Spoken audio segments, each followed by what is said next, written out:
This actually happened to my dad about 15 years ago.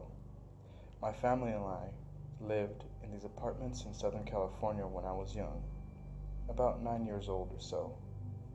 Anyway, our apartment that we were renting at the time was quite big for a two-bedroom.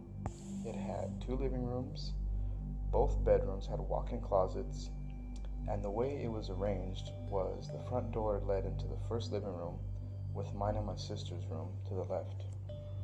Just passing the first living room was our modest kitchen that also led into a hallway into our second living room and my parents' bedroom.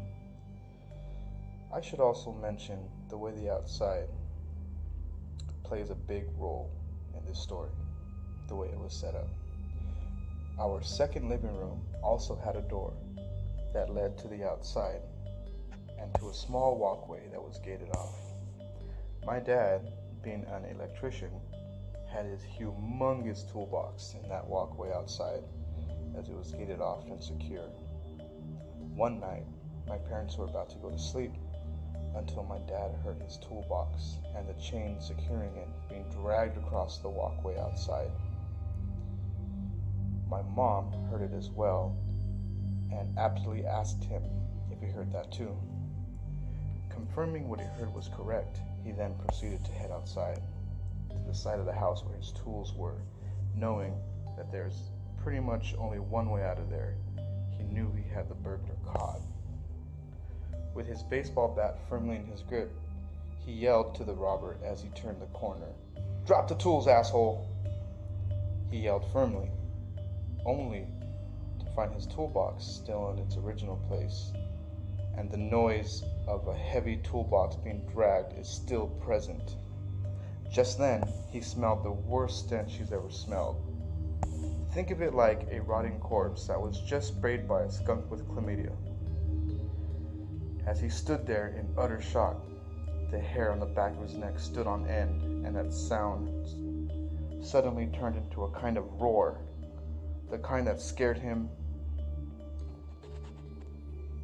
The thing that scared him the most was that there was nothing there. Whatever it was invisible and inhuman. He then backed away slowly as he said prayers in Latin loud enough for this thing to hear, got to the door, and quickly ran inside. When my mother asked him who was out there, he told her everything. She was so frightened, she began to weep, but my dad told her that it couldn't come in to hurt us and everything would be fine. He told us months later, as not wanting to scare us, being that we were so young at the time. I should also mention that a few months before this incident, my dad liked to go running in the early mornings. One day in particular, I had asked my dad if I can go with him, which he agreed to. And as we were outside getting ready for our run and stretching, around 6 a.m.,